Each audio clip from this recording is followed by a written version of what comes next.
Graça e paz, bom dia, 40º dia da nossa devocional, sexta-feira, 10 de julho, glória a Deus, estamos chegando ao fim desse nosso propósito de 40, 7, 12, 40 dias de devocionais e conseguimos, juntos chegamos até o fim, glória a Deus por isso, amém?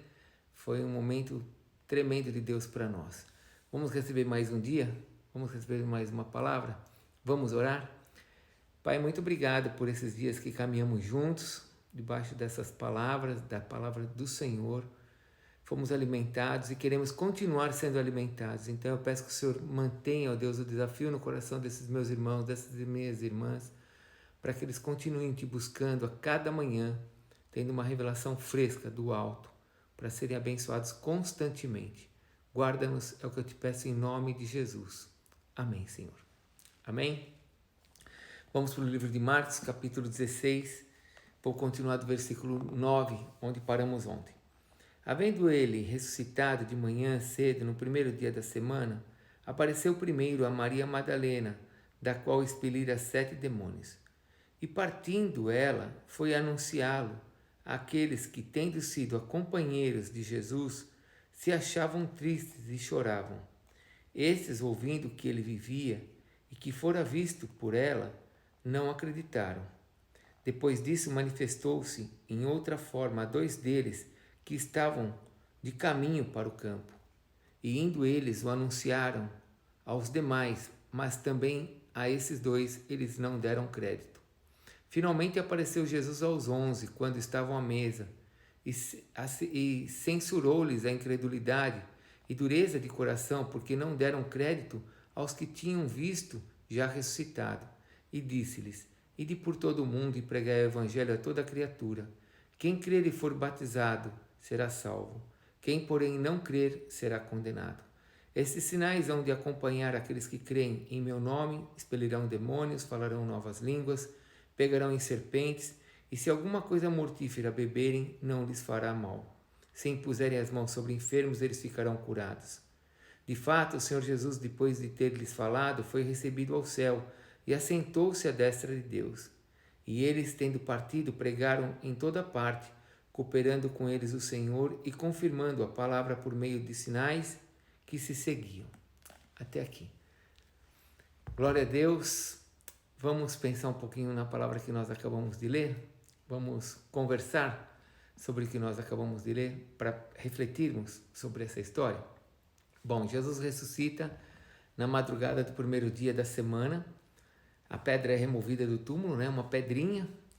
Mencionei sobre a ressurreição ontem. Uma pedrinha de aproximadamente 2 toneladas que o anjo remove e o Senhor sai dali com seu poder. Ele vence a morte, né? Vence e aparece aos seus. E agora no primeiro dia de semana ele aparece primeiro a Maria Madalena, depois ele aparece aos que estavam na estrada de Emaús, a outros 2 discípulos. Jesus foi visto por muitas pessoas.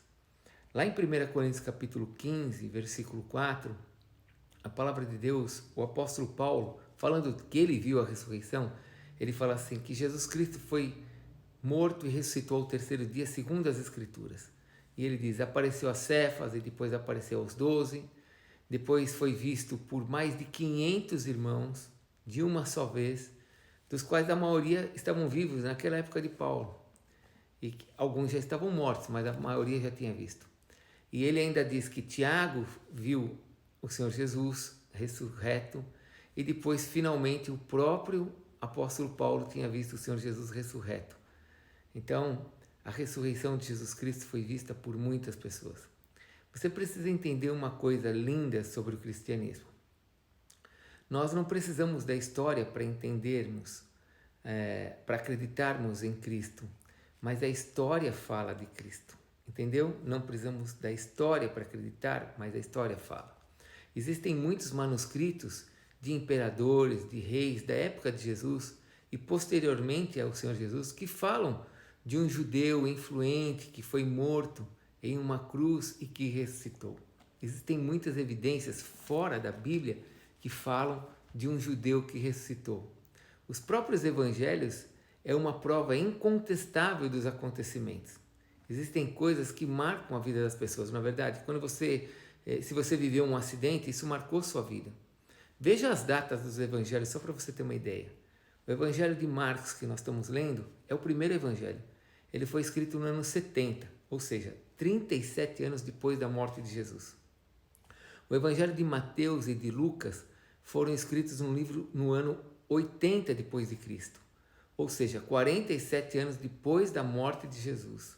E o evangelho de João, o último, foi escrito no ano 90, ou seja, 57 anos depois da morte de Jesus.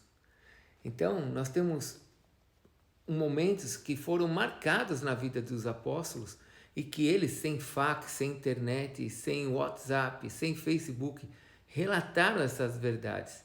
Ou seja, isso ficou narrado, ficou marcado.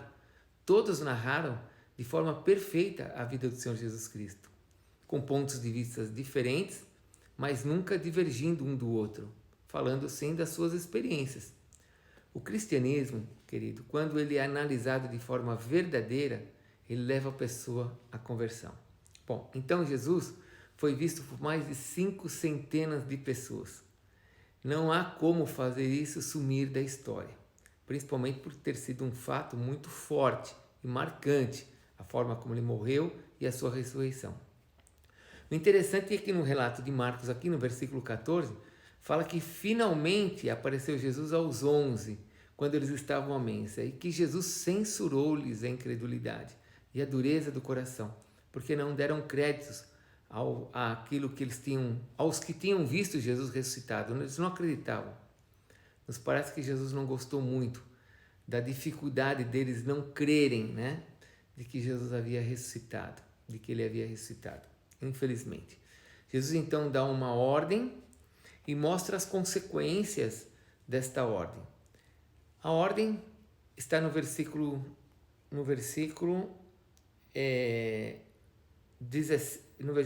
15. Ide por todo o mundo e pregai o evangelho a toda criatura. Esta é a ordem. Criatura aqui que ele usa era o termo usado pelos judeus para aqueles que não eram judeus. Então o judeu que não era judeu, eles falavam, era uma criatura. Isso mostra então que Jesus estava sendo claro para os discípulos quanto à conversão. Uma pessoa que não era judia, que não era judeu, precisava se converter ao judaísmo para ser um judeu. E Jesus agora está usando a mesma palavra, o mesmo ensino. E ele diz, você precisa pregar a toda criatura para que se convertam a Cristo, ao cristianismo. Então não é apenas saber que Jesus existe, mas é necessário nascer de novo, é necessário ter uma experiência com Ele, é necessário um novo nascimento.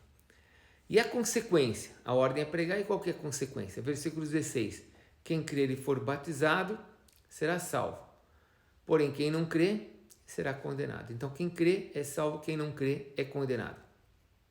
Outra consequência é que sinais acompanhariam. Quais seriam os sinais? Quem crê vai expelir demônios, quem crer vai falar em novas línguas, quem crê, se alguém preparar alguma cilada, algo perigoso, né? Uma serpente, alguma bebida mortífera, se alguém preparar alguma coisa ruim, não seria atingido, e quem crê vai colocar as mãos sobre enfermos e eles serão curados. Bem, assim termina o Evangelho de Marcos. Esse é o nosso último dia de devocional. Foi planejado? Deus sabe que não foi planejado. Não planejei nada disto. Pensei no livro de Marcos porque amo Marcos 10:45, é o chamado da nossa igreja. Mas aqui termina o nosso livro de Marcos e a nossa devocional. Quero meditar com você nesse último dia de algumas coisas lindas dessa última parte que nós lemos, né? Quero meditar com você para que você tenha uma revelação e você possa ser abençoado. Então que Deus agora traga esta revelação para o seu coração e que isto incendeie o seu coração, em nome de Jesus. Amém? Bom, primeira coisa que eu quero meditar com você é que nós podemos confiar plenamente na palavra de Deus, totalmente na palavra de Deus. O cristianismo não é um salto no escuro.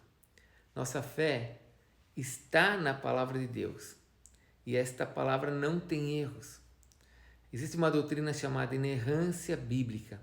É a doutrina onde que nós vemos que a palavra de Deus é totalmente livre de contradições, incluindo as partes históricas e científicas. Eu posso crer na palavra. Jesus foi visto por mais de 500 pessoas. Foi visto por uma multidão sendo assunto aos céus quando ele foi levado às alturas. Esta é a verdade. Eu tenho que crer nas Escrituras e tenho que ter essa paz de que ela é verdadeira. Quem não acredita é que tem que provar o contrário, de que nós estamos errados e não nós temos que provar que estamos certos. Medite nisso. Você tem fé no cristianismo que você crê e que você defende?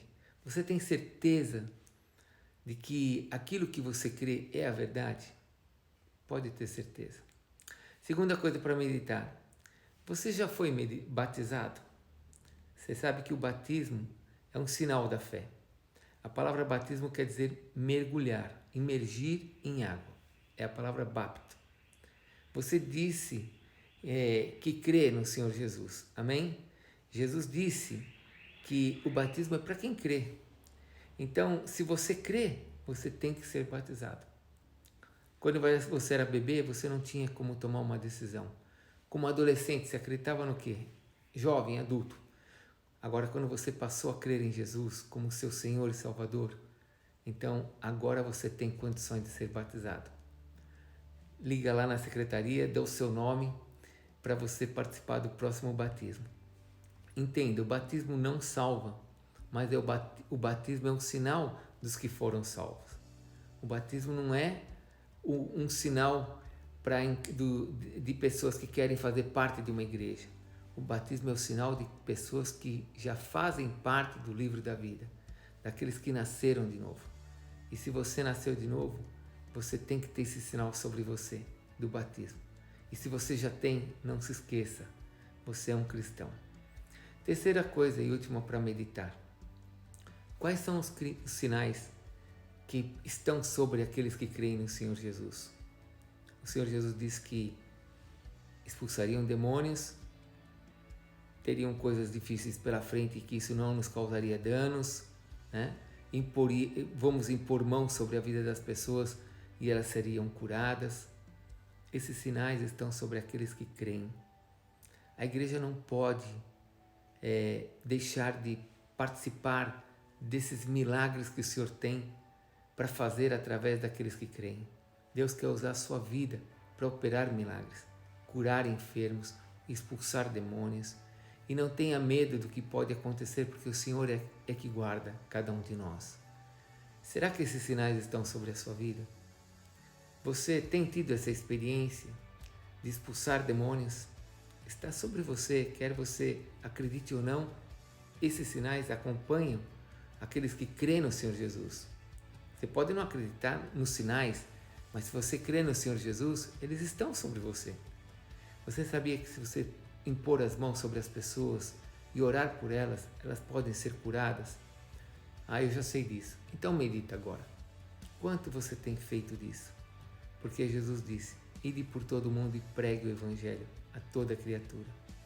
Que você possa ser usado por Deus e que em nome de Jesus você possa ver muitas pessoas libertas e muitas pessoas curadas através da sua vida por meio do nome santo de Jesus. Amém? Que Deus te abençoe. Assim encerramos o nosso tempo de devocional. Foi uma grande bênção poder ter entrado na sua casa, no seu carro, no seu celular, no seu escritório e ter podido, na sua cozinha, né? No seu dia a dia e ter podido compartilhar com você a palavra de Deus. Meu desejo é que você continue, que você não pare, e que todas as manhãs você pegue um livro da Bíblia agora, pegue agora o livro de João, começa no livro de João, já que estamos terminando o livro de Marcos, pegue o livro de João e comece ali lendo pequenas partes, faça a pergunta, o que é que isso está me ensinando, o que é que Deus está falando aqui, e depois você procure tirar ali 1, 2 verdades para você aplicar para a tua vida. Deus vai falar com você, tenha certeza, Ele te ama. E aí você vai continuar tendo um dia abençoado, com uma palavra que te alimenta. Amém? Muito obrigado por esse tempo. E Aguarde porque vem novidades. Eu tenho certeza que o Senhor quer que eu continue fazendo outras coisas, não como essas, porque essas aqui quase me mataram, né? Agora já são mais de 1h da manhã, quase 2h da manhã, e até isso tudo ficar pronto vai ser lá pelas 3h da manhã, mas temos algumas coisas novas pela frente. Graça e paz, tenha um bom dia, que o Senhor te abençoe, te guarde e continue te abençoando em tudo que você colocar as mãos. Em nome de Jesus. Paz.